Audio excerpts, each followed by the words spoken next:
got a newbie coming in today. Young man that I met, Sandy and I met, actually struck up a conversation. Guy's got it going on.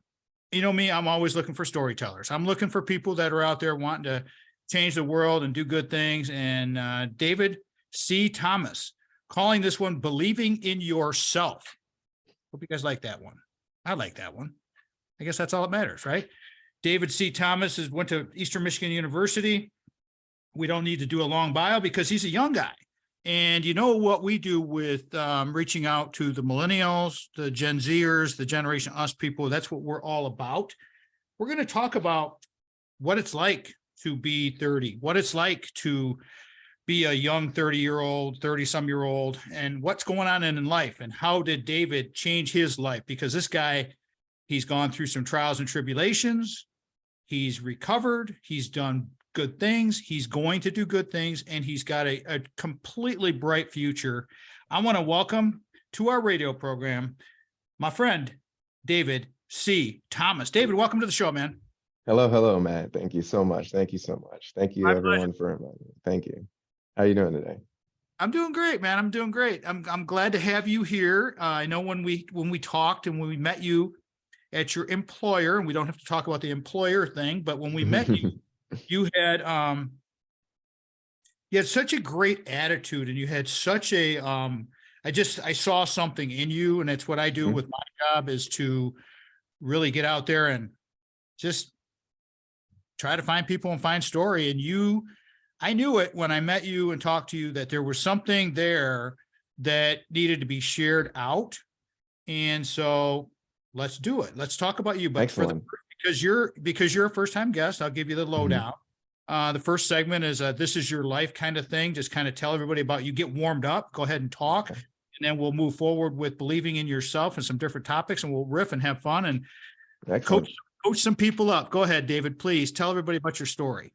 All right. Well, I tell you, it's been a heck of a story and a heck of a journey. And I guess the best part to start is in the beginning. I definitely have been all over the eastern half of the United States, traveling all the time. Since I was a baby, I was born in Illinois, stayed there 40 days, 40 nights, and then wound up going to Florida. And that's kind of like my area. I love Florida so very much. We went to Orlando, stayed there for 13 years or so, kept moving, went to Georgia, stayed there for a few years, kept moving, North Carolina, a bit of South Carolina, I believe, as well. And then kept moving, wound up in Michigan. But the crazy thing is, I always wondered, I was like, well, why are we moving? Because Dad kind of always talked about us moving, and it was kind of, under the spirit of God and under the idea that he was in the military. So he's like, I'm used to moving so much. And then come to find out, right around the time we were in Michigan, which is we'll call it the final stop,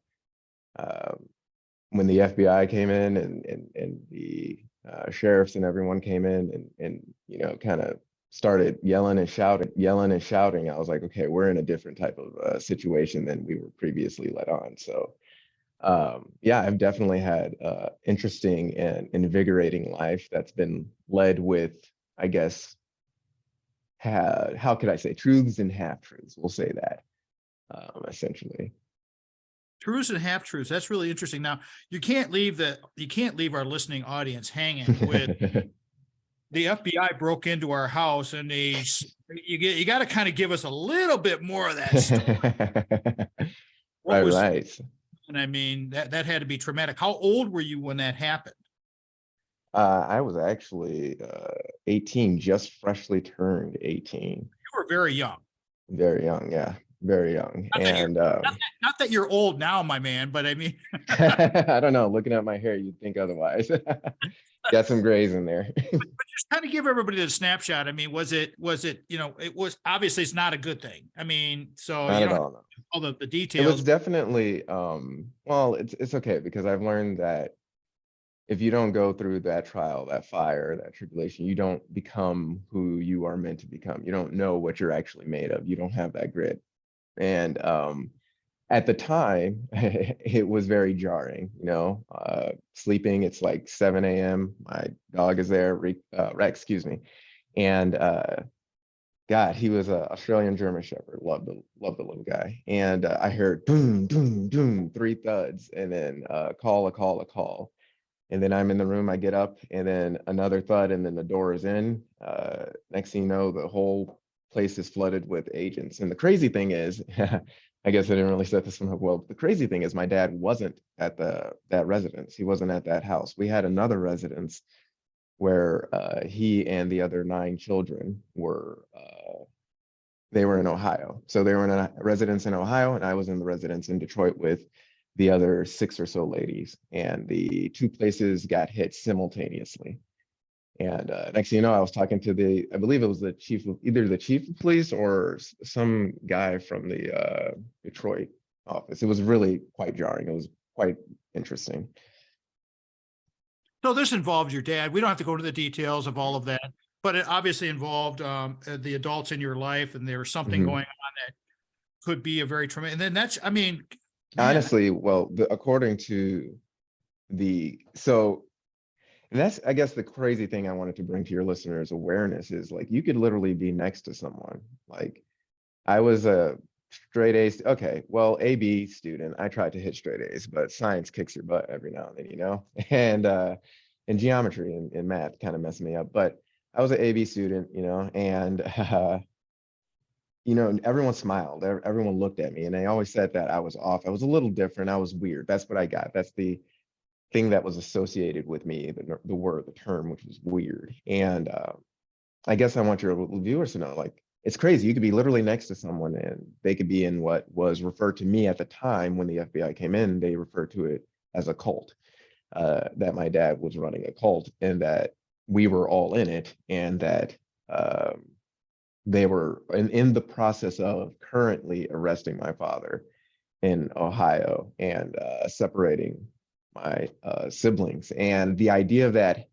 being told to me, I guess at the time, this is the first time I guess I'm really ever saying it out loud. It's weird, but I guess it's like a wrecking ball hitting your soul because the wind gets knocked out of you.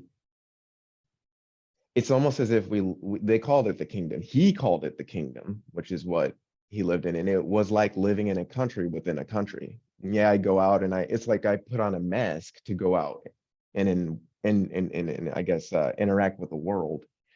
But then when you came home, that was the world. That was the real world. Yeah, we had a president and everything out here, but he was the king in there.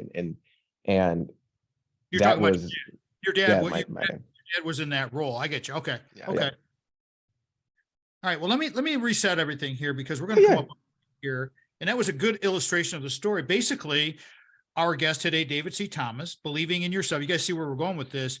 Because of his upbringing, because of the things he was exposed to that it was really out of his control, what we have to talk about here is how do you build resiliency? How do you begin to believe in yourself when your life is hit by a wrecking ball, as David just said?